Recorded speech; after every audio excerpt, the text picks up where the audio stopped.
The following slides will take you through the 5 ecological focused areas that have been selected to apply in England.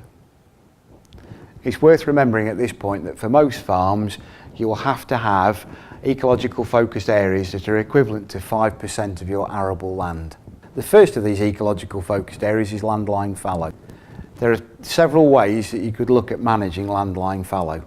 The most obvious is to leave a field lying fallow for the full year and maybe use it as an opportunity to manage arable weeds such as blackgrass. On the other hand, you may wish to look at how you can include unproductive areas of your farm and enhance them so that they deliver for both the environment and your contribution to ecological focused areas. If you choose to take this second approach, it's worth looking at field margins and field corners and what you can do to enhance them. The first basic measure you could do would be to add a simple grass mix and wildflowers such as bird's foot trefoil, clovers, yarrow, and those things that are native and that you find around your farm. Putting this type of mix down with fine grasses will mean there's limited management required, and these strips and field corners will provide tremendous benefit, particularly for pollinators during the summer.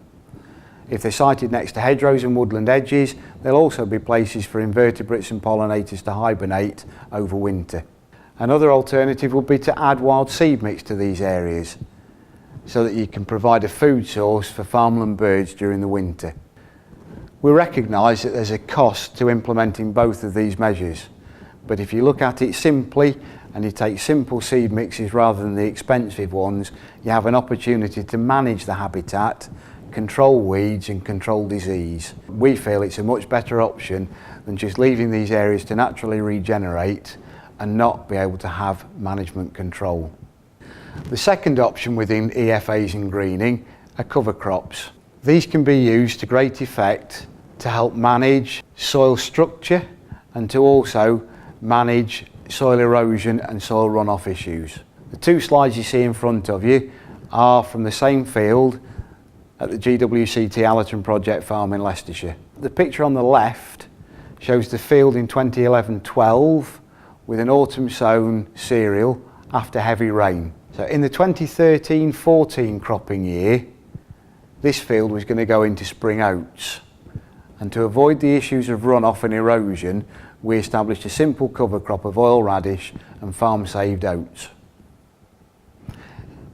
This crop was established immediately after harvest and drilled directly into the stubble. And as you can see, after rainfall equivalent to that experienced in 2011-12, there's very, very little erosion and very little runoff. And that's a really beneficial effect of establishing a cover crop. Establishing these cover crops can also help with rotational weed control, can help improve soil structure, and because there's reduced runoff, can help improve water quality. It can also help improve soil organic matter. Implementing cover crops on your farm will help you to control soil erosion and may also be a benefit in the future as cross-compliance requirements may become tightened around soil management. This 5th slide demonstrates the immediate effect of improved structure that this cover crop had in its first year. You can already see the oil radish roots penetrating in through the soil and the fibrous matter from the oats holding the structure together. This can only help in a long-term plan for improving soil quality. The third ecological focused area that you might wish to consider are nitrogen fixing crops. There's an added benefit to this if you choose this route, where your ecological focused area could double up and help contribute towards your requirement for crop diversification. By introducing a nitrogen fixing crop into the rotation, you may well be benefiting pollinators, and you could also be helping improve soil structure and reducing the inputs in the following crop. And you could also use this as an opportunity to help control grass weeds within your rotation. So this option has benefits all round.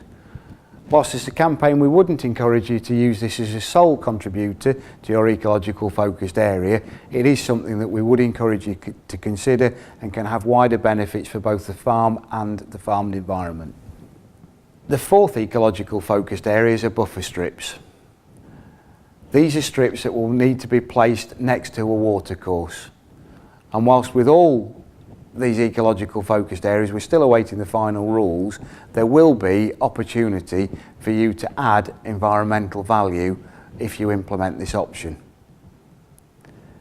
If these buffer strips are in the right location where there's not steeply sloping land next to a watercourse, you may wish to consider using fine grasses with floristic interests such as oxeye daisy, knapweed and trefoils.